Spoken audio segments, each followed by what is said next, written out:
All right, well, I'm going to pray, and then we'll jump in here. For those of you who are joining us for the first time tonight, or it's been a while since you've been here, we are in a long series on the book of Revelation, but we're not doing a verse-by-verse study. We are talking about the book of Revelation theme by theme.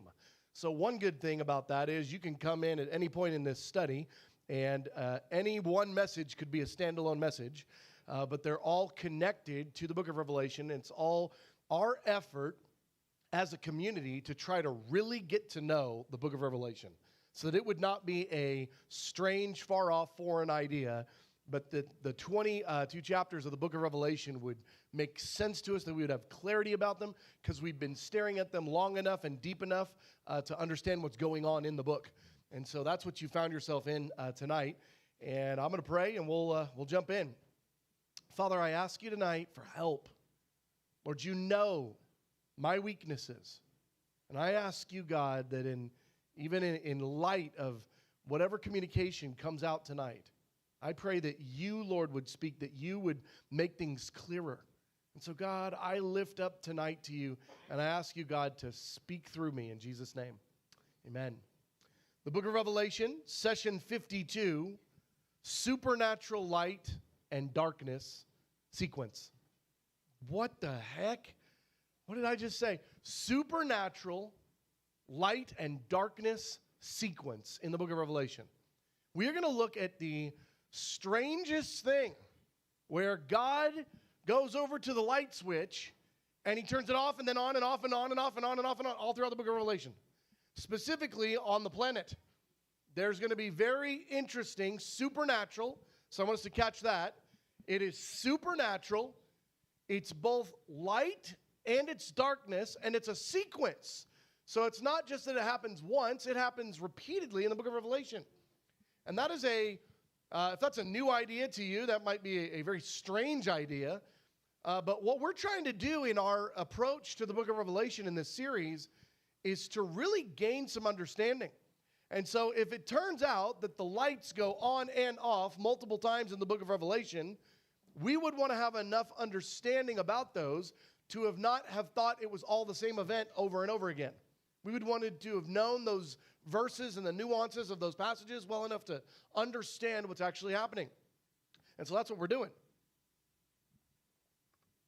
Now, these are unusual. I mean, to say strange is a good word. These are strange things occurring in the atmosphere with light and darkness in some really unusual ways. And apart from just a couple of verses tonight, all the verses we're going to look at are in Revelation. I gave you a list a little bit later, bottom of page 1, of some other cross-references you can go and look at. But first thing I want to state as we jump into tonight's message is that word supernatural. So we're not talking about natural things. You know an eclipse is natural? That's not supernatural. That's a normal thing. It's written into the code of life. Eclipses happen. These are not eclipses. These are not normal ones. We are not talking about natural events or even rare events. We're talking about supernatural ones that are bizarro, that God used as a moment to make a point. He's drawing attention. There are wild happenings in the book of Revelation, and they are supernatural. So I want you to kind of write that word supernatural on your heart related to this tonight, because anybody that's trying to explain these events with a natural lens, I am sure they are well-meaning. That is not what's happening here. These are supernatural events like so much else of the book of Revelation. It's supernatural. Second, we are talking about a very unusual time period in human history. When we're describing the events of the end times, and specifically even the final years, the Great Tribulation period, the time frame right before it and right after it, this is a very unusual time period in human history. I gave you this verse in Zechariah, a picture of some of the unusual things God is going to be doing with the light switch in the last generation in those final 3.5 years. And so I want you to, if this is a verse that you're not familiar with, I want you to go chew on this a little and ask the Lord for some additional revelation. Zechariah 14, I'm in the middle of page 1. On that day, there will neither be... Huh? What does that mean? It will be a unique day. A day known only to the Lord, with no distinction between day and night. And it won't make any sense. You'll be right there looking at it going, the heck is going on? The light is both off and on and neither off or on. Like, what is happening? It's a unique day, a day only known to the Lord. What does a day only known to the Lord even mean? These are Isaiah 14 and not, like 2 eclipses at once, man. No, it's not 2 eclipses at once. It's 92 eclipses at nonce. I mean, it is crazy things happening. It is backwards, upside down. It's the Lord. He's doing things that can't be done. And he's going to do wild things. So as we jump into the book of Revelation and this concept, I want that as a little bit of our background, okay? Drastically contrasting realities. Brightness. Deep darkness. So not a normal day's brightness. I don't mean the brightest day you've ever heard of or on record. I'm talking about a lot brighter than that kind of bright day. And then deep darkness. I don't mean overcast in the middle of the night. That's not dark enough.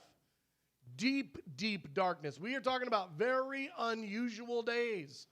And there's a sequence of normal days, bright days, dark days, in between days. There's all sorts of very interesting things. And that is going to create a very unusual situation. That is going to make life on planet Earth different than it has been. This is going to be a very unusual thing. This is a consistent theme in the book of Revelation. It gave you plenty of material there at the bottom of page 1, top of page 2, for you to go and look at where else this idea is in the scriptures, because tonight we're mostly going to be looking at Revelation.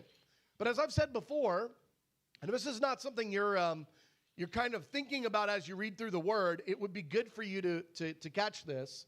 The book of Revelation presents very little new things.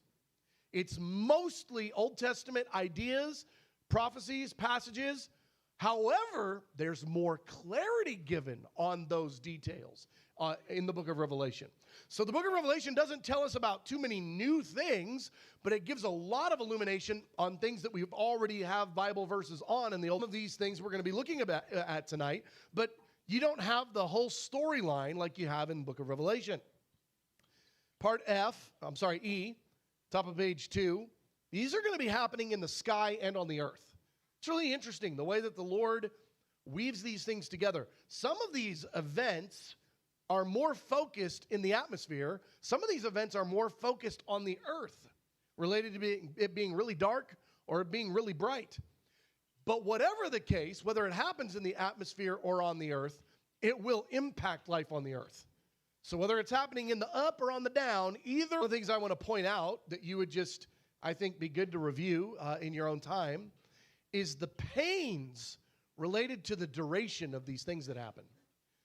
These are not, when an eclipse happens, these moments of brightness and darkness linger. They're not over in a minute. In many cases, they're probably not over in a day. These things are lasting weeks, even months, potentially. It varies occasion to occasion. But you're talking about lasting, getting out their little box and poking the hole in it so they can see the eclipse and not stare into the sun. Whenever the eclipse thing happens, everybody's getting out their box, and going, how do I make a box? I'm going to see the eclipse box. I remember doing it. And it's kind of like the thing everybody talks about for the day before, half of that day, and then very disruptive. Because you're not talking about a muse. You're talking about life-impacting events. When it goes super dark, or when it's so bright you can't stand outside, these are going to be really interesting scenarios that, again, the pain of duration. I want to introduce that thought process to you, that as you're reading through these events, they don't come and go in 5 minutes. Be a very trying hour. This will be very challenging. These scenarios that we're going to look at, in and of themselves, apart from the other judgments that they're attached to in most cases, these scenarios of brightness and darkness are going to create chaos on the earth. They're going to cause problems. These infying. Luke 21 Jesus told us, The days are coming. They're going to be foreboding. It says, men will faint from fear. It says, there will be such an arena of fear and terror in the air that people will be. But part of that weighing down by the difficulties of life is actually going to be related to how terrifying these things are going to be. And so I just want to kind of paint the picture. When we say light and darkness sequence, that might sound like a lame title. But I want you to think about what's being communicated with that. There's a lot going on in the book of Revelation, in the final 3.5 years even, that's going to be really intense. All right? Well, let's start with the sun. Strange activity pertaining to the sun. First, I'll point out, these trends that we're going to look at related to the sun, they touch all 3 judgment series. The 7 seals, the 7 trumpets, and the 7 bowls. There's one of these, at least, in each one of those series. So there's one in the seals, one in the trumpets, one in the bowls. First thing I want to point out. Second, these are unprecedented. You've got a very little bit point of comparison to 2 events in the Word, possibly more, but 2 that I could think of. But these events are still so small scale, small impact, almost like so what? It doesn't even count as a point of comparison, but it's the close with 10:13. The sun stood still long enough that the Israelites could go get all the bad guys. They were hunting an army, and they needed more daylight to find them and kill them. And so the sun stood still for a full day's time. That's really weird. That is really weird. That's kindergarten by comparison to what we're about to read about. I mean, that's the closest comparison. Other example I could give you is Isaiah 38:8. The sun, as a sign to Hezekiah, went back 10 steps on the stairwell. So if you can imagine the sun rising, and as time goes on, it's cresting over the steps. If you're kind of at the bottom of a stairwell, 1 step, oh, now the sun has risen, 2 steps, 3 steps. As a sign to Hezekiah, the sun went backwards 10 steps. That's also like kind of crazy. That's nothing compared to what's coming. And this is the best we've got as a frame of reference with the sun in what we're about to jump into. First, let's start with the seals. The sun turns black. But we didn't touch on this point particularly. So let's do that now. I watched as he opened the 6th seal. There was a great earthquake. The sun turned black, like sackcloth made of goat's hair. The whole moon turned blood red. And the stars in the sky fell to the earth as figs drop from a fig tree when shaken by a strong wind. Now, the part I want to point out here is the sun turned black, like sackcloth. Now, again, we're not talking about a normal eclipse here. You know that because red, and at the same time, stars fall out of the sky. Well, what eclipse did that last time you remember? No eclipse is the answer. It's because this is an eclipse. This is a supernatural event. This is God grabbing the heavens and shaking it like a snow globe. Okay, he's doing weird things. These are not normal things. And so the sun turning black, just as a point of reference, this isn't even worth mentioning in the book of Revelation if this lasts for 5 minutes. Do you know how many crazy things are going on in the book of Revelation? Nobody's even going to remember that 5 minutes if it's 5 minutes. There's too much else crazy going on. This isn't a 5-minute thing. I don't know how long it is, but it's going to have some duration to it. This is going to be a problem for longer than an eclipse. We're going to be looking at a real issue. It's a sign. It's a judgment. This is a significant moment. The sky, or the sun, turning black like sackcloth. It's intense. All right, let's go to the next one. This is now top of page 3, letter B. Now we're in the trumpet judgments. Revelation 8, verse 12. 4th angel sounded his trumpet, and a third of the sun was struck, a third of the moon, and a third of the stars, so that a third of them turned dark. A third of the day was without light, also a third of the night. Now, this is a couple interesting points here. It says a third of the sun. How do you strike any percentage of the sun and not the whole sun? How do you get a third of the sun? Oh, now you 2/3, you operate right. Just you 1/3. I'll tell you what, the only person who can bark out orders like that and make it happen is God, the one who made the sun. All right, now you 1/3. Oh, I'm the lucky 2/3. I don't got to be burnt out. 1/3 of the sun goes dark. How does that, whatever is occurring, this is not natural. This is not like, oh, it's just kind of dark in 1/3 of the earth for a while. It says the sun. 1/3 of the sun was struck. How do you strike 1/3 of the sun? That is a very interesting scenario. And it says it goes dark. 1/3 of the sun goes dark. Now, part of what I just want to throw out as a natural byproduct of scenarios like this, the sun makes the planet warm. So what happens if 1/3 of the sun isn't warming anymore? I think that's bad. I'm thinking that that's probably going to have an impact on the global temperature. Now, we've got reasons, lots of them, to know that it doesn't stay in that state indefinitely. So it does go dark eventually. But I don't think that's 1 minute. I think something happens in the cosmos, in the sun, somehow, whatever. 1/3 of the sun goes dark, and that 1/3 goes bright again later on down the road. But for a minute, it's burnt out or not working or something, struck. 1/3 of the sun is struck. That's the language of Revelation. And I just have a feeling that is going to impact the global temperature in a really negative way. So I don't know next. Now we're going to go the opposite direction. Now this is in the bowls of wrath. Revelation 16:8. The fourth angel poured out his bowl on the sun. Man, that poor sun is just getting a moment that the 1/3 gets relit, like a torch getting relit. That's how I'm picturing this. Because it says this angel is pouring out a bowl on the sun. So a minute ago, an angel or something struck the sun and went, bad sun, and whacked it, and 1/3 of it went dark. Now, in this situation, an angel's going, here, sunny sun, sun, and pours out a bowl of wrath on the sun. And now the sun is burning brighter than it's ever burned before, because it says the impact of this bowl of wrath being poured out on the sun is it now has power to scorch people with fire. This is a real problem. Okay? Because it doesn't say the sun just got brighter. It says, and it doesn't just say the sun had the power to give everybody really, really bad sunburns. It said the sun, they're getting scorched with fire, but this fire, it's not like just combustion on the earth.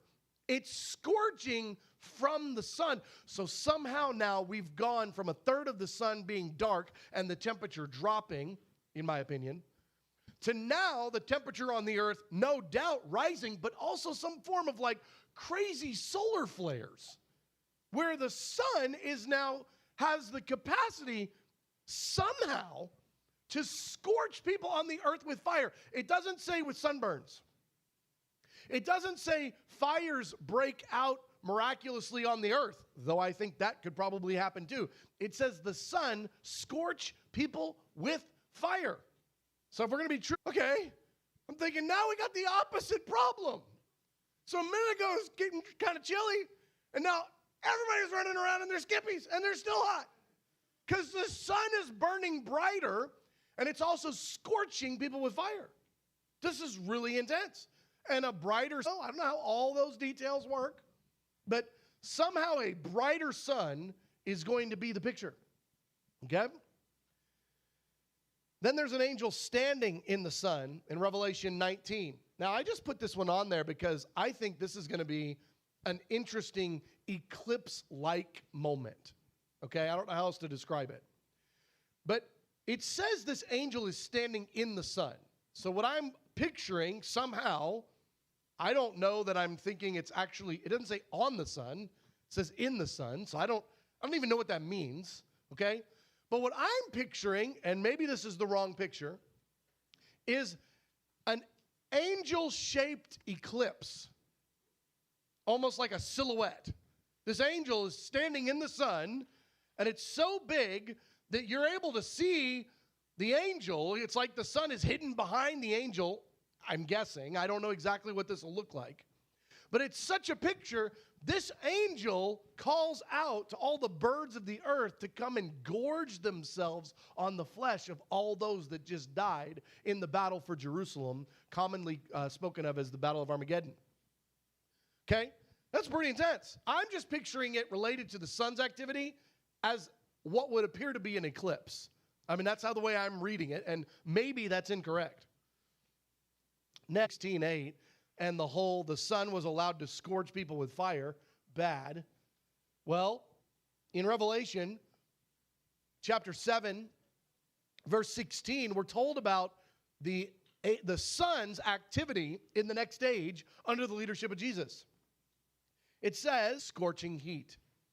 So Jesus is helping give the testimony, or the angel is helping give the testimony about the next age. It says, never again.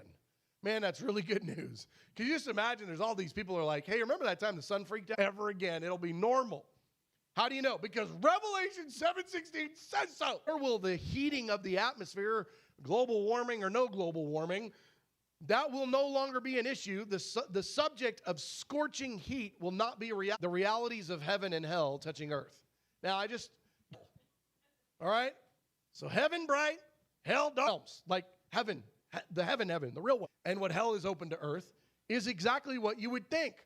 The stuff that's in there and the seals, scroll being rolled up, and every island and mountains moment, it's obvious that the realm between men on the earth look through the sky and they of God and from the one on the throne, from the Lamb. Save us through that window, that portal, if you will. It's bright night. Wherever that window is, recedes back like a scroll, and it creates an open view in 9:2 when the abyss is furnace. The sun and the sky were darkened. Smoke from hell. That's not normal smoke. Do it than just it being smoke. This smoke, you might do, and of course it darkens the sky. But now you've got the sky. How did hell get opened up? An angel opened it up. It's what happens when hell is opened up and the realm between hell and earth is breached. Well, I gave you here into darkness in the last days. Because it says this, Revelation 16:10. The fifth angel poured out from other studies and significant leadership over the earth. I mean, to say, he's going to have his fingers all over the earth. He's going to have the governments control in this territory. He's going to have significant, you want to be thinking of, there's going to be resistors that are fighting him. It says war will continue until the end. Back that has not yet been conquered. There's going to be places that don't go dark. I gave you also, I don't want to spend any time on it, just gave you that as a kind of a touch point for later. These are all Revelation passages. Let's look at it. Revelation 22:16. Jesus, he's describing himself. A bright morning star is coming. All right, now these are verses outside of the book of Revelation, but I wanted to give them to you because they help paint the picture. Song of Solomon, majestic as the stars in procession. Psalm 60, verse 19, says, the sun and your God will be your glory. Sounds like the bright part of the blinding. No one will be able to not see him. Part so bright. And all this sun hoopla, I will see him. But you know, in the next age, didn't he say that when he was with us? John 8:12, we'll have the light of life. Well, looking at it in the most practical sense, yes, of course. But also he is literally, when John sees him, he goes, oh my gosh. His face was like, got another account where I believe it's Jesus, but if it's not, it's another angel with a 6. The lamb is the lamp, sun or the moon to shine on it, for the lamb. Lamp. This lamp, they're not a one of them that's light. Not a one of them, they're just made of wool. It's the lamp of the city, the Pacific, and from Mexico to Canada. And that's right to say that you're the light of the world, if you can light up all that space. There will be no more night. Give them light, and they will reign forever and ever. And the way that the city is built, just imagine the architecture that allows the translucent capacities. Huh? How does that make any sense? It's like, the heck is a lamp? And it says, oh, but not just the city. Revelation 21:24, over the earth. And it will inside, it's lit outside, will actually be lit things. All I know is we have been very used to 24 rules broken related to light and 6 to 7. Okay, Frenberg, can I get you to move over here? Is that okay? Oh, Caitlin's here. Okay, so get into groups of 6 or 7. Question, and I'll do. All right, Luke, why don't we start with you guys?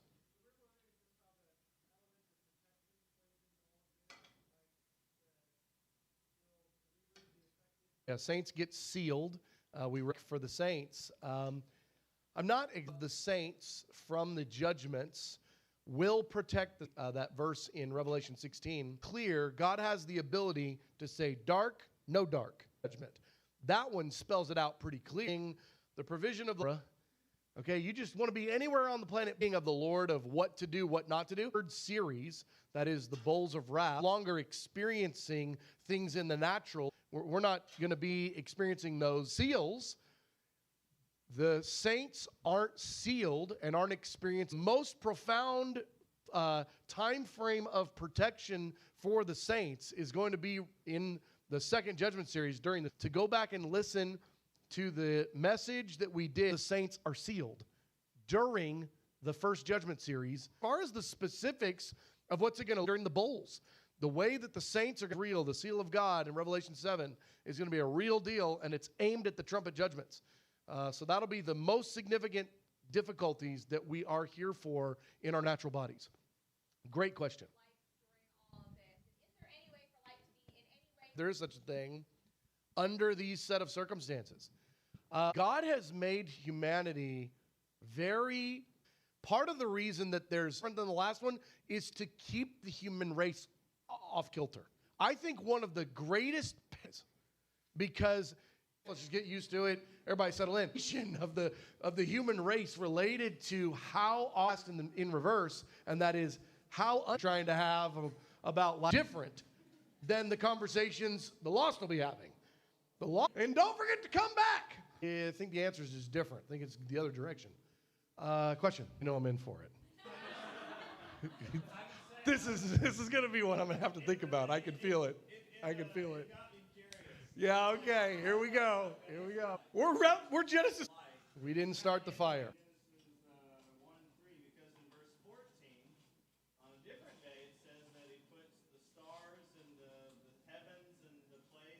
And let there be light. What was the light? It's Jesus. It's got to be Jesus. He's the light of the world. Referencing to get you any more on it than that. All right, question.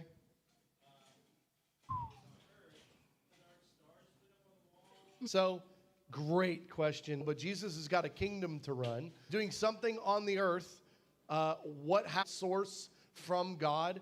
Because in God gives it light, or God gives the city light. The fathers, as is typical within the Trinity, the deference of spirit, and in this, it's light.